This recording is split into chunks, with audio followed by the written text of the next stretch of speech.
So మార్కెట్లో ఎప్పుడు కూడా బుల్స్ ఉంటారు, బేర్స్ ఉంటారు. అంటే బయర్ ఉంటారు, సెల్లర్ ఉంటారు, ఇద్దరు ఉంటారు. ఓకే, ఒకవేళ మార్కెట్లో బయింగ్ పొజిషన్స్ ఎక్కువగా ఉంటే బుల్ ఏం చేస్తాడంటే మార్కెట్ పైకి తీసుకెళ్లాలనుకుంటాడు, ఎందుకంటే వాళ్ళకి లాంగ్ ఉన్నది కాబట్టి అక్కడ. అదేవిధంగా మార్కెట్లో షార్ట్ పొజిషన్ క్రియేట్ చేశారనుకోండి, వాళ్ళు ఏం చేస్తుంటారంటే మార్కెట్ని కిందకి తీసుకెళ్లాలని చాలా ప్రయత్నిస్తుంటారు. ఎప్పుడు కూడా ఏంటంటే వీళ్ళిద్దరికి మధ్య డిసగ్రిమెంట్ అనేది జరుగుతూ ఉంటుంది. అదే మార్కెట్ అంటే. అయితే మెయిన్గా టెక్నికల్ అనాలిసిస్లో బ్యూటిఫుల్ థింగ్ ఏంటంటే మనకి హింట్స్ ఇస్తుంది. వాటిని మనం కొద్దిగా అబ్జర్వేషన్ చేయగలిగితే బెటర్ రిజల్ట్స్ అనేది, ఇంప్రూవ్డ్ రిజల్ట్స్ అనేది గ్యారంటీగా వస్తాయి. ముందుగా అటువంటి కాన్సెప్ట్ అనేది డిస్కస్ చేసుకుందాం. మిత్రులందరికీ కూడాను స్వాగతం. సో ఇక్కడ మనం చూసుకున్నట్టయితే చూడండి, ప్రాబ్లం ఎక్కడ వస్తుందంటే మార్కెట్లో ఒక అప్ ట్రెండ్ అనేది వెళ్తుంది అనుకుందాం. ఫర్ ఎగ్జాంపుల్ చాలాసార్లు మనం వింటూ ఉంటాం, నేను ఎంట్రీ తీసుకోగానే లాంగ్ కిందకి వెళ్ళిపోద్ది, నేను ఎంట్రీ తీసుకోగానే షార్ట్ సైడ్ పైకి వెళ్ళిపోద్ది రివర్స్లో. అందుకే కదా ఎక్కువగా ఈ యొక్క లాసెస్ అనేది మార్కెట్లో రావడానికి మెయిన్ కారణం అదే. అయితే ఈ పాయింట్ దగ్గర మనం ఎంట్రీ తీసుకుంటే ఏం జరుగుతుందంటే ఆబ్వియస్గా మార్కెట్ యొక్క స్ట్రక్చర్, నేచర్ ఎలా ఉంటుందంటే ఇలా ఉంటుంది అనమాట. అంటే కొద్ది దూరం వెళుతుంది, కొద్దిగా రిట్రేస్మెంట్ తీసుకుంటుంది, మళ్ళీ కొద్దిగా దూరం వెళుతుంది, మళ్ళీ రిట్రేస్మెంట్ తీసుకుంటుంది. ఇది అప్ ట్రెండ్లో ఉన్న ఇది. ఈవెన్ దో మనం అప్ ట్రెండ్లో ఉన్నప్పటికి కూడాను ఈ యొక్క పాయింట్ దగ్గర పొరపాటున ఎంట్రీ అనేది తీసుకున్నాం అనుకోండి, అక్కడ నుంచి కిందకి వెళ్తుంది. బట్ కిందకి వెళ్తుంది కదా అని చెప్పేసి హోల్డ్ చేయలేము, ఎందుకంటే బియాండ్ అవర్ కెపాసిటీ, అంటే మన కెపాసిటీని మించి కూడా వెళ్ళొచ్చు. మనం ఏమనుకుంటాం, ఓకే ఒక 1% వెళ్తుందేమో అనుకోవచ్చు మనం, బట్ 2% వెళ్ళొచ్చు, 3% వెళ్ళొచ్చు, ఈవెన్ 30% కూడా వెళ్ళొచ్చు. ప్రాబబిలిటీ అయితే ఉంది. So anyhow first of all మనం బ్రెయిన్లో ఒక పాయింట్ పెట్టుకోవాల్సింది ఏంటంటే మార్కెట్లో ప్రాబబిలిటీస్ అనేది వర్కౌట్ అది. బట్ ఈ ప్రాబబిలిటీని మనం ఇంప్రూవ్ చేసుకోవడానికి, ఇంక్రీజ్ చేసుకోవడానికి ఏంటంటే ఈ యొక్క టెక్నికల్ అనాలిసిస్ అనేది, ప్రాక్టీస్, అబ్జర్వేషన్స్ అనేది నెససరీ. అయితే పాయింట్ ఇక్కడ మనం ఎంట్రీ తీసుకున్నాం. ఈ యొక్క రిట్రేస్మెంట్లో ప్రాబ్లం వస్తుంది ఫ్రెండ్స్. ఎప్పుడైతే మార్కెట్ కిందకి రావడం అనేది స్టార్ట్ చేస్తుందో రిట్రేస్మెంట్, అక్కడ ప్రాబ్లం స్టార్ట్ అవుతుంది అనమాట. మన కాన్ఫిడెన్స్ అనేది పోతుంటుంది. మనం 1% అనుకున్నాం, 2%కి వెళ్ళిన 3%, అలా మనకి కాన్ఫిడెన్స్ లాస్ అయిపోయి అక్కడ ఎగ్జిట్ అనేది తీసుకుంటాం.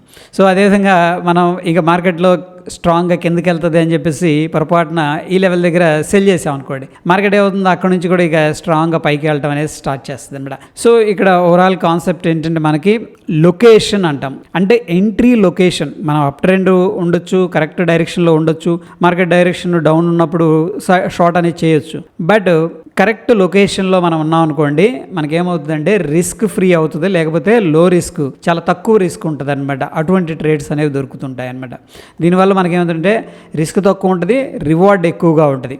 అయితే ఇక్కడ చూడండి, మార్కెట్లో ఇన్ఫర్మేషన్ ఎలా తెలుస్తుంది మనకి, చార్ట్స్ని అబ్జర్వ్ చేస్తుంటే తెలుస్తుంది. ఫర్ ఎగ్జాంపుల్ చూడండి, మార్కెట్ ఏమైంది, స్ట్రాంగ్గా పైకి వెళ్ళింది అనుకుందాం, వెళ్ళిన తర్వాత కిందకి రిట్రేస్ అవుతుంది. ఎప్పుడు కూడా యాంటిసిపేషన్ చేయొద్దు, అంటే ప్రెడిక్ట్ చేయొద్దు, ఇదిగో ఇక్కడ నుంచి పైకి వెళ్తాడు, ఇక్కడ నుంచి పైకి వెళ్తాడని. Let it settle, that is very important. అది సెటిల్ అవ్వనివ్వండి. అది మనం అనుకున్నది ఇక్కడ 1% అనుకున్నాం, వాళ్ళ ప్లాన్ ఏం 3% దాకా తీసుకెళ్దాం అనుకున్నారు కిందకి. సో మనమేమో 1% అనుకుంటే ప్లేయర్స్ ఏమో 3% దాకా తీసుకెళ్లారు అనమాట. Based on the market context అనేది ఒక్కొక్కసారి అది 4%, 3%, 1% వెళుతూ ఉంటుంది. అయితే ఇక్కడికి వచ్చిన తర్వాత మనం ఏంటంటే మార్కెట్ సెటిల్ అవుతుంది. సెటిల్ అయిన తర్వాత మనం మళ్ళీ ఏంటంటే ట్రేడ్ అనేది ప్లాన్ చేసుకోవాలి. సో మనం అనుకున్నాం కదా, బాయరు సెల్లరు ఎప్పుడు కూడాను డిసగ్రిమెంట్లో ఉంటారని చెప్పేసి.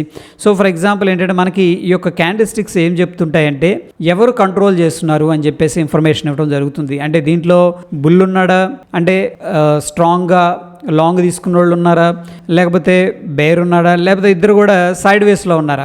సైడ్ వేస్ ఎప్పుడు వస్తుంది, సైడ్ వేస్ అనేది ఏంటంటే చాలా క్రూషియల్ ఇన్ఫర్మేషన్ అనేది ఇస్తుంది అనమాట. సైడ్ వేస్ ఎప్పుడు వస్తుంది అంటే ఒక కన్సోలిడేషన్ తీసుకుంటుంది అంటే మార్కెట్లో ఇద్దరు కూడా ఈక్వల్గా ఉన్నారు. ఇద్దరు ఈక్వల్గా ఉన్నప్పుడు ఏం జరిగింది, ఇద్దరు సమానంగా ఉంటే మార్కెట్ ఏం జరుగుతుంది అంటే పైకి వెళ్ళలేదు, అలా అని కిందకు కూడా వెళ్ళలేదు, ఇక్కడిక్కడే ట్రేడ్ అవుతూ ఉంటుంది అనమాట. దాన్నే సింపుల్గా చెప్పాలంటే మనం డోజీ క్యాండిల్స్ అంటాం. ఇవి వచ్చేసరికి సాలిడ్ క్యాండిల్స్ అంటాం.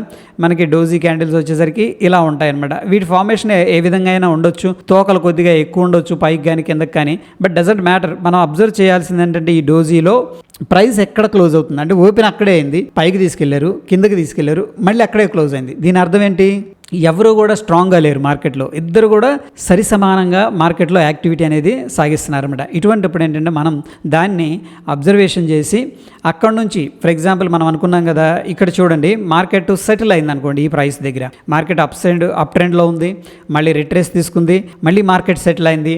నా ఏంటంటే ప్రాబబిలిటీ అనేది అప్ సైడ్ వెళ్ళటానికి ఉంటుంది. ఓకేనా, ఒక్కొక్కసారి కిందకు కూడా వెళ్ళొచ్చు. Okay, that is there. But మనం అబ్జర్వ్ చేయాల్సింది ఏంటంటే క్యాండిల్ స్టిక్స్ అనమాట. ఇప్పుడు మనకు డౌట్ ఉంటుంది, ఇక్కడ కన్సోలిడేషన్ తీసుకున్న తరువాత ఈ యొక్క అప్ సైడ్ వెళ్తాడా లేకపోతే డౌన్ సైడ్ వెళ్తాడా అనేది కూడా కన్ఫ్యూజన్ ఉంటుంది మార్కెట్లో, రైట్? అప్పుడు మనం ఏం చేయాలంటే క్యాండిల్ స్టిక్స్ మీద రిలై అవ్వాలన్నమాట. ఒక ఎగ్జాంపుల్ అనేది చూపిస్తాను. ఫర్ ఎగ్జాంపుల్ చూడండి, మనకి పైకి వెళ్ళింది ఫ్రెండ్స్, ఇక్కడికి వచ్చి సెటిల్ అయిన తర్వాత ఇక్కడ మనం ఏంటంటే ఒక కన్సోలిడేషన్ అబ్జర్వ్ చేసి ఒకవేళ అప్ సైడ్ గాన మంచి సాలిడ్ క్యాండిల్ బ్రేక్అవుట్ అనేది జరిగింది అనుకోండి, మనం ఏంటంటే లాంగ్ అనేది ఇనిషియేట్ చేసుకోవచ్చు విత్ ప్రాపర్ రిస్క్ మేనేజ్మెంట్. డెఫినెట్గా 1:2 1:3 అనేది మనం టార్గెట్ అయితే చేసుకోవచ్చు. మీకు ఇంకా క్లారిటీ రావడానికి ఏంటంటే ప్రాక్టికల్గా ఒక చార్ట్ అనేది ఓపెన్ చేసి చూపిస్తున్నాను. ఇక్కడ మనం అబ్జర్వ్ చేస్తే 2 రకాల చార్ట్స్ ఉన్నాయి. అంటే ఒకటే స్టాక్ని 2 డిఫరెంట్ టైం ఫ్రేమ్స్లో అనాలిసిస్ అనేది చేస్తున్నాం అనమాట.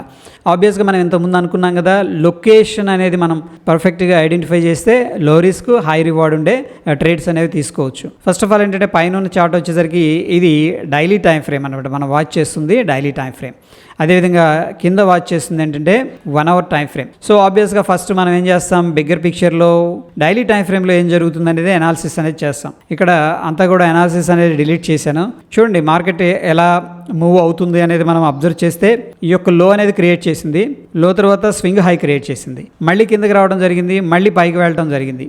సో ప్రీవియస్గా ఉన్న ఏదైతే స్వింగ్ హై ఉందో ఆ యొక్క పర్టికులర్ లెవెల్ అనేది బ్రేక్అవుట్ అయింది. దాని తర్వాత మనం చూసుకున్నట్లయితే మళ్ళీ రిట్రేస్ తీసుకుంది, మళ్ళీ పైకి వెళ్ళింది, మళ్ళీ రిట్రేస్ తీసుకుంది, మళ్ళీ పైకి వెళ్ళింది. సో ప్రీవియస్గా ఏదైతే స్వింగ్ పాయింట్స్ ఉన్నాయో ఆ యొక్క స్వింగ్ పాయింట్స్ అనేదాన్ని బ్రేక్అవుట్ చేస్తూ వెళుతుందన్నమాట. మళ్ళీ రిట్రేస్మెంట్ వచ్చింది. సో ఫర్ ఎగ్జాంపుల్ మనం ఇండికేషన్ క్యాండిల్స్ దగ్గర చాలా ఇన్ఫర్మేషన్ ఇస్తుందని చెప్పేసి చెప్పుకున్నాం కదా.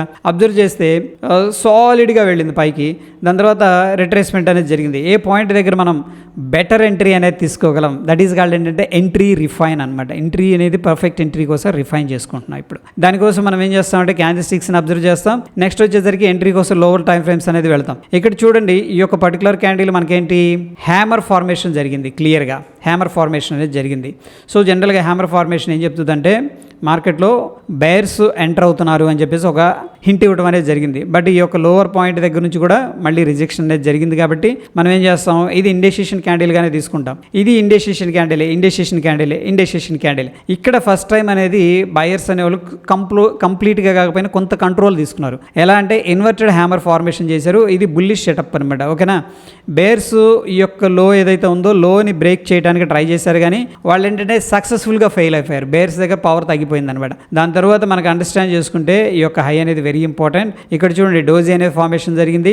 మళ్ళీ ప్రీవియస్గా ఉన్న లో అంతా ఒకసారి టెస్ట్ చేశారు. బట్ క్లోజింగ్ అనేది కూడా వెరీ ఇంపార్టెంట్. అందుకే మనం నాయిస్ని తీసేయడానికి ఏం చేస్తామంటే బిగ్గర్ టైం ఫ్రేమ్ అనేది మనం పెట్టుకుంటాం అనమాట. ఇక్కడ ఓకే, ఇక్కడ డోజీ ఫార్మేషన్ జరిగింది. చూడండి ఇక్కడ మనం ఈ క్యాండిల్ క్లోజ్ అయినాక ఎంట్రీ తీసుకున్నాం అనుకోండి, ఇది ఎక్స్టెండెడ్ ప్రైస్ అయిపోద్ది, రిస్క్ ఏమో పెరిగిపోద్ది. దానికోసం మనం ఏం చేయొచ్చు అంటే ఈ యొక్క పర్టికులర్ స్టాక్ని మనం 1 అవర్ టైం ఫ్రేమ్కి వెళ్ళొచ్చు అనమాట. 1 అవర్ టైం ఫ్రేమ్కి వెళ్ళినప్పుడు మనకి ఒక సెటిల్మెంట్ అనేది కనిపిస్తుంది. మార్కెట్ ఏమైంది, స్ట్రాంగ్ అప్ ట్రెండ్లో పైకి వెళ్ళింది, దాని తర్వాత రిట్రేస్మెంట్ అనేది తీసుకున్న తర్వాత ప్యూర్గా సెటిల్ అయిపోయింది. ఈ యొక్క పర్టికులర్ అబ్జర్వేషన్ చేయండి, ఇది స్వింగ్ హై అనమాట మనకి ఇక్కడ.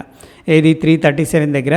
అదేవిధంగా మనం ఇక్కడ మార్క్ చేసుకుంటే 336, దాని తర్వాత మార్క్ చేసుకుంటే ఈ యొక్క లెవెల్ అనేది వెరీ ఇంపార్టెంట్, ఏది 335. ఓకే, ఇక డౌన్ సైడ్ వచ్చేసరికి మనకి స్ట్రాంగ్ సపోర్ట్ అనేది కనిపిస్తుంది. చూడండి మనం మార్క్ చేసుకుంటుంది ఏంటంటే 1 అవర్ టైం ఫ్రేమ్ ప్రిఫర్ ఇవ్వండి ఫస్ట్ ఇనిషియల్గా అనాలిసిస్ చేసేటప్పుడు, దాని తర్వాత లోవర్ టైం ఫ్రేమ్కి వెళ్ళండి. ఇక్కడ 1 అవర్ టైం ఫ్రేమ్లో క్లియర్గా మనకి ఏమర్థమవుతుందంటే చూడండి స్ట్రాంగ్ హై అనేది క్రియేట్ అయింది. ఇది వచ్చేసరికి హై అనమాట, ఇది వచ్చేసరికి lower high and of course ఒక అటెంప్ట్ అనేది చేశారన్నమాట. ఇక్కడ రెసిస్టెన్స్ ఉంది కదా, దాన్ని బ్రేక్ చేయడానికి ప్రయత్నించారు కానీ ఫెయిల్ అయిపోయారు. ఇక్కడ క్లోజింగ్ ఇవ్వలేదు, దట్ ఈస్ వెరీ ఇంపార్టెంట్. దాని తర్వాత మనం చూసుకున్నట్టే మార్కెట్ అంతా కూడా అబ్జర్వ్ చేస్తే ఈ యొక్క లో ఏదైతే ఉందో 329 రఫ్గా మల్టిపుల్ టైమ్స్ అనేది సపోర్ట్ తీసుకుంది.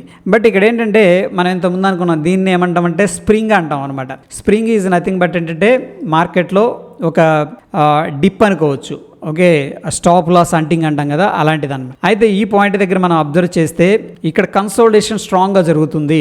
మార్కెట్ ఎలా ఉంది, స్ట్రాంగ్గా పైకి వెళ్ళింది, కన్సోలిడేషన్ తీసుకుంటుంది. ఇప్పుడు మనం క్లియర్గా లోవర్ టైం ఫ్రేమ్స్కి వెళ్ళి అబ్జర్వ్ చేస్తే చూడండి వెరీ గుడ్ వాల్యూమ్ అనేది ఇక్కడ కనిపిస్తుంది. ఇది సాలిడ్గా మనం ఇక్కడ ఏం చేసుకోవచ్చు, వాల్యూమ్ ఇండికేటర్ అనేది యాడ్ చేసుకోవచ్చు. వాల్యూమ్ ఇండికేటర్ అనేది యాడ్ చేసుకున్న తర్వాత చూడండి వాల్యూమ్స్ ఎలా పార్టిసిపేట్ చేస్తున్నాయి అనేది మనం అబ్జర్వ్ చేయొచ్చు. ఈ యొక్క క్యాండిల్లో పర్టికులర్గా ప్రీవియస్గా ఇక్కడ ఎక్కడా లేనంత వాల్యూమ్ అనేది ఇక్కడ వచ్చింది ఫ్రెండ్స్. అంటే ఈ యొక్క బ్రేక్అవుట్ ఏదైతే ఉందో దాన్ని యాక్సెప్ట్ చేస్తున్నారు. బిఫోర్ దట్ ఏంటంటే మనకి మార్కెట్ ఏం చెప్పింది, సైడ్ వేస్ అనేది ఉందన్నమాట. ఇదంతా కూడా మనం చూస్తుంది సైడ్ వేసే. సో ఈ యొక్క సైడ్ వేస్ని ఒకసారి డైలీ టైం ఫ్రేమ్లో కన్వర్ట్ చేస్తే చూడండి మార్కెట్ ఈ రేంజ్లో చాలా కన్సోలిడేషన్ తీసుకుంది. ఇక్కడ ఏది పైన డైలీ టైం ఫ్రేమ్లో మనం ఏం చేసాం, డైలీ నుంచి స్విచ్ చేసుకొని లోవర్ టైం ఫ్రేమ్స్కి వచ్చి అబ్జర్వ్ చేస్తున్నాం. అబ్జర్వ్ చేస్తుంటే మనకు ఒక క్లారిటీ రావడం జరిగింది. అబ్జర్వ్ చేస్తే ఏంటంటే ఇది బ్యూటిఫుల్ అసెండింగ్ ట్రయాంగిల్ ప్యాటర్న్ అంటాం అనమాట. ఇక్కడ రెసిస్టెన్స్ అండ్ ఆఫ్ కోర్స్ ఇక్కడ రెసిస్టెన్స్. మనం ఇక్కడైతే షార్ట్ చేయలేము ఎందుకంటే డౌన్ సైడ్ అయితే క్లోజ్ అవ్వలేదు కదా. ఈ క్యాండిల్లో మనకి ఏంటంటే క్లోజింగ్ ఇచ్చింది, సక్సెస్ఫుల్ క్లోజింగ్ ఇచ్చింది. అరౌండ్ ఏంటంటే 339 అనుకుందాం, ఓకే, ఈవెన్ 340 అనుకోవచ్చు మనం సక్సెస్ఫుల్. దానికోసం ఇంకొంచెం నేను రిఫైన్ చేసుకోవాలి అనుకుంటే కూడా మనం ఏం చేస్తామంటే ఈవెన్ 30 మినిట్స్కి వెళ్ళొచ్చు, లేకపోతే 15 మినిట్స్కి వెళ్ళొచ్చు. That's up to you. But నేనేం ప్రిఫర్ చేస్తానంటే జనరల్గా 15 to 1 hour అనేది 15 మినిట్స్ నుంచి 1 hour మధ్యలో అనేది మనం ఏంటంటే దీన్ని రిఫైన్ చేస్తుంటాం అనమాట. అంటే ఎంట్రీ కోసం ఈ యొక్క 30 మినిట్స్ చూసుకున్నా మనకి ఏంటంటే సాలిడ్ క్యాండిల్ అనేది కనిపిస్తుంది. Decent amount of volumes pick up అయినాయి. ఇక్కడ చూడండి ప్రీవియస్గా లేవు వాల్యూమ్స్. ఆబ్వియస్గా ఇక్కడ నుంచి కూడా మనం ఎంట్రీ అనేది తీసుకోవచ్చు. సో ఫ్రెండ్స్ ఒకవేళ మనం ఫర్ ఎగ్జాంపుల్ అనుకుందాం 30 మినిట్స్ టైం ఫ్రేమ్లో ఎంట్రీ అనేది తీసుకుంటే లాంగ్ ఎంట్రీ కోసం మనం ఏం చేయొచ్చు, ఈ క్యాండిల్ పైన ఏదైతే 30 మినిట్స్ క్యాండిల్ ఉందో ఆ క్యాండిల్ పైన ఎంట్రీ తీసుకుంటాం. రీసెంట్గా ఏదైతే స్వింగ్ ఉందో ఆ స్వింగ్ అనేది ఇవ్వండి. స్వింగ్ అని నేను ఎందుకు అంటున్నానంటే చూడండి మార్కెట్లో ఇది స్వింగ్ అనమాట. సో ఇక్కడ మనం ఏంటంటే స్టాప్ లాస్ అనేది పెట్టుకోవచ్చు. ఒకవేళ మార్కెట్ అనేది మనం అనుకున్న డైరెక్షన్లో వెళ్లకుండా ఫేక్ అయ్యి కిందకు వస్తే కూడా మనకి ఏంటంటే ప్రొటెక్షన్ స్టాప్ లాస్ అనమాట. ఇంకా కొద్ది అగ్రెసివ్గా వెళ్తాను, రూమ్ ఇస్తాను ఇనిషియల్గా అంటే కూడా ఈ యొక్క లో అనేది మనం ఏం చేయొచ్చు అంటే స్టాప్ లాస్ అనేది పెట్టుకోవచ్చు ఇక్కడ. ఓకే, సో మన ఎయిమ్ ఏంటంటే ఆబ్వియస్గా రిస్క్ రివార్డ్ మీద ఫోకస్ అనేది చేయాలి లాంగ్ రన్లో ప్రాఫిటబుల్గా ఉండడానికి. ఈ కేసులో ఏం జరిగింది, కొద్దిగా అగ్రెసివ్గానే స్టాప్ లాస్ తీసుకున్నాం. యాక్చువల్గా ఇక్కడ మనకున్న స్వింగ్ వచ్చేసరికి ఈ యొక్క లో అనమాట. బట్ మనం ఏం చేసామంటే కొద్దిగా ఇక్కడ ఇమీడియట్గానే ఉంది కాబట్టి పెద్దగా డిఫరెన్స్ ఏం లేదు, 50 పైసా 1 రూపీ లోపు ఉంది.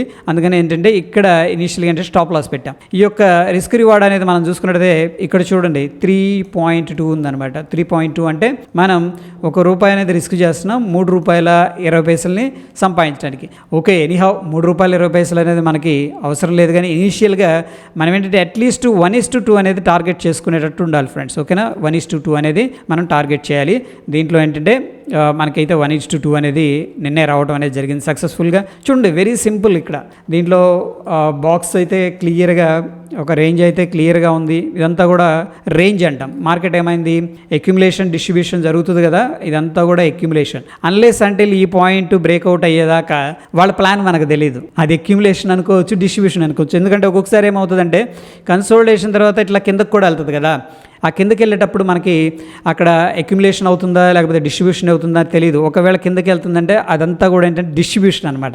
అంటే అమ్మేసుకొని అక్కడ నుంచి కిందకి వెళ్ళిపోతున్నారు అని చెప్పేసి అర్థం. బట్ ఈ యొక్క ప్యాటర్న్స్ మార్కెట్లో రిపీట్ అవుతూ ఉంటాయి. వీటి ప్యాటర్న్ ఏంటంటే మనం ఐడెంటిఫై చేసి వాటి మీద ప్రాపర్ రిస్క్ మేనేజ్మెంట్ ఎంట్రీ అనేది తీసుకుంటే ఏంటంటే బెటర్ రిజల్ట్స్ అనేది వస్తాయి.